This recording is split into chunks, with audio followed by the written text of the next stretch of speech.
अब भी तो एग्जाम खत्म हुए हैं, पढ़ेंगे कुछ दिन बाद। अभी एग्जाम आने में टाइम है, आराम से पढ़ते हैं। कल सब अच्छे तरीके से पढ़ेंगे।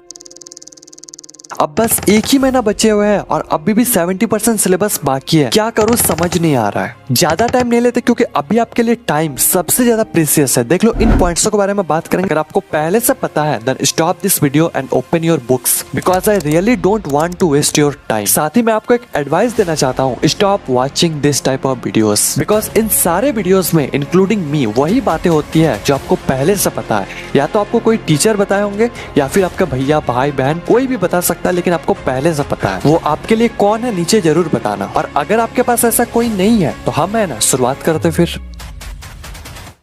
सबसे पहले कुछ डाउट्स क्लियर करते हैं, जैसे कब पढ़ना है, सुबह पढ़ना है या फिर देर रात तक पढ़ना है, सेल्फ स्टडी करना है या फिर ग्रुप स्टडी करना है, पहले कौन सा सब्जेक्ट पढ़े, कब पढ़े, कहां से पढ़े, क्या पढ़े और कैसे पढ़े, सब एक एक करके क्लियर करते हैं। सबसे पहले 5 सबसे इंपॉर्टेंट डाउट क्लियर करते हैं। नंबर 1, सुबह जल्दी उठकर पढ़े या फिर देर रात तक पढ़े। It's totally depends upon you. अगर आप मॉर्निंग में पढ़ना पसंद करते हो देन स्टडी इन मॉर्निंग, और अगर आप देर रात तक पढ़ना पसंद करते हो देन स्टडी इन नाइट। अभी एक्सपेरिमेंट करने का कोई जरूरत नहीं है, जैसे हमेशा पढ़ते आ रहे हो बस वैसे ही पढ़ो। नंबर 2, किस टाइम पर पढ़ना है, यानी कि स्टडी टाइमिंग। इसका आंसर ना हम दे सकते हैं ना कोई और। इसका आंसर आपसे अच्छा कोई नहीं दे सकता है, क्योंकि ये आपको ही पता कि आपके प्रोडक्टिव आवर कौन से है। पूरे 24 घंटे में किस समय आप सबसे ज्यादा प्रोडक्टिव फील करते हो, उसी टाइम पर आपको पढ़ना है। नंबर 3, सेल्फ स्टडी करे या फिर group study. Again it's depend upon you. In my case study alone and revision with friends. Number 4, किस तरह पढ़े, यानी कि लर्निंग स्टाइल। पढ़ने का तरीका सबका अलग होता है। कोई पढ़ के सीखता है, कोई लिख के सीखता है, कोई बोल के सीखता है, तो कोई करके सीखता है। तो आपका जो भी लर्निंग स्टाइल है उसी स्टाइल से पढ़ना। जल्दी जल्दी के चक्कर में अपना लर्निंग स्टाइल को चेंज मत करना, नहीं तो आप ऐसे भी भूलने ही वाले हो। इसलिए don't change your learning style, जैसे पढ़ते आ रहे हो वैसे ही पढ़ो। Number 5, does environment affect your study. In simple word, yes, environment affect your study. जितना प्रोडक्टिव और मिनिमल आपका डेस्क या फिर स्टडी रूम होगा, आपका फोकस और कॉन्सेंट्रेशन उतनी अच्छी होगी।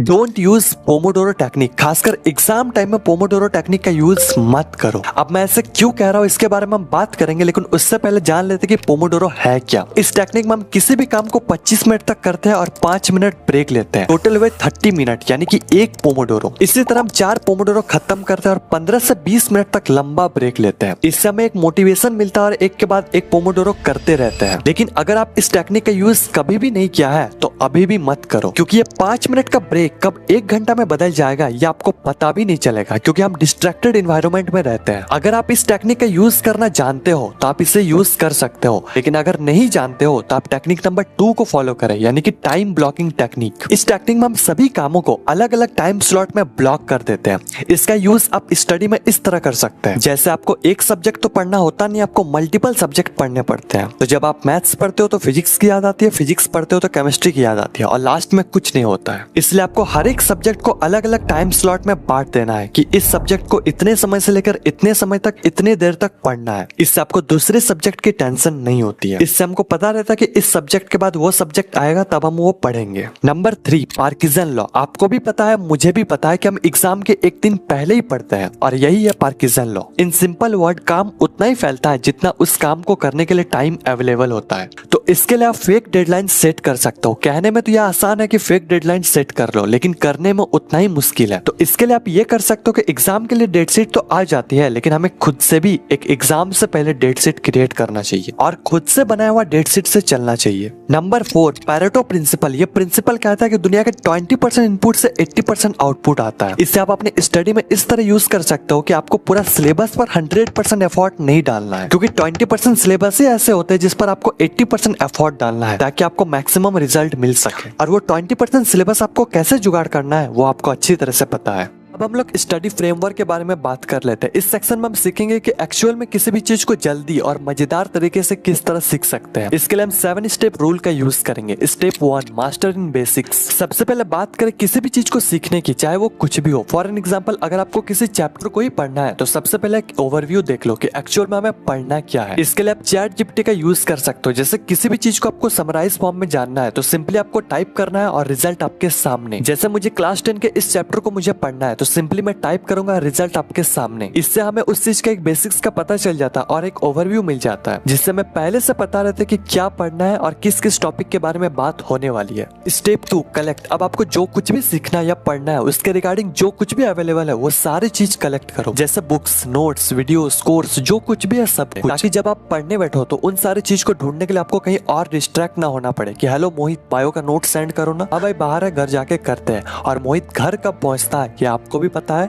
और मुझे भी, इसलिए सब रेडी करके स्टार्ट करो। Step 3, study. ओवरव्यू और सभी चीज को कलेक्ट करने के बाद आपको एक स्टूडेंट की तरह किसी भी चीज को सीखना है, जैसे हम नॉर्मली पढ़ते हैं बस वैसे ही। स्टार्टिंग में बस हम अपने क्यूरियोसिटी के लिए जाना था, अब हमें डीपली स्टडी करना होगा। Step 4, application. इसका मतलब यह है कि स्टडी के बाद हमें उस नॉलेज को अप्लाई करना आना चाहिए, क्योंकि रियल लाइफ एप्लीकेशन से किसी भी चीज को ज्यादा समय तक याद रखने में मदद मिलती है। But as we all know, हर चीज का अपनी रियल लाइफ एप्लीकेशन हो ये जरूरी नहीं है, क्योंकि हर सब्जेक्ट का अलग सीन है। तो मेनली हम लोग लर्निंग को 4 पार्ट में डिवाइड कर सकते हैं। नंबर 1, अंडरस्टैंडिंग, यानी कि कुछ ऐसे कॉन्सेप्ट होते हैं जिसे हमें समझना होता है। नंबर 2, मेमोराइजिंग, यानी कि कुछ ऐसे कॉन्सेप्ट होते हैं जिसे हमें सिर्फ रट्टा मारना होता है। नंबर 3, एप्लीकेशन, कुछ ऐसे कॉन्सेप्ट होते हैं जिसे हमें अप्लाई करने की जरूरत होती है। और नंबर 4, लैंग्वेज, यानी कि भाषा। स्टेप 5, अब आपको अपने अंडरस्टैंडिंग लेवल को बढ़ाना है। अब आपको एक स्टूडेंट की तरह नहीं बल्कि एक टीचर की तरह उस टॉपिक या फिर उस कॉन्सेप्ट को एक्सप्लोर करना है, खुद से क्वेश्चन, खुद से डाउट और खुद से सॉल्व करना है। इस स्टेज के बाद आपका अंडरस्टैंडिंग लेवल एकदम पीक में होगी। स्टेप 6, सो। इस स्टेज के बाद आपका कमांड उस कॉन्सेप्ट पर और ज्यादा बढ़ जाएगा। इसके बाद आप अपने नॉलेज को दूसरे के साथ शेयर कर सकते हो। इससे आपका रिविजन भी हो जाएगा और शायद आप उस टॉपिक को कभी भूल भी नहीं पाओगे। Step 7, evaluate. अब आपके सारे फंडे क्लियर है, सब कुछ आपको इजी लग रहा है। इसके बाद आप अपने आप को इवैल्यूएट करें, यानी कि खुद को मार्क्स दे। अगर आप एक स्टूडेंट है तो टीचर तो नंबर देंगे ही, बट आपको खुद से भी अपना मूल्यांकन करना है।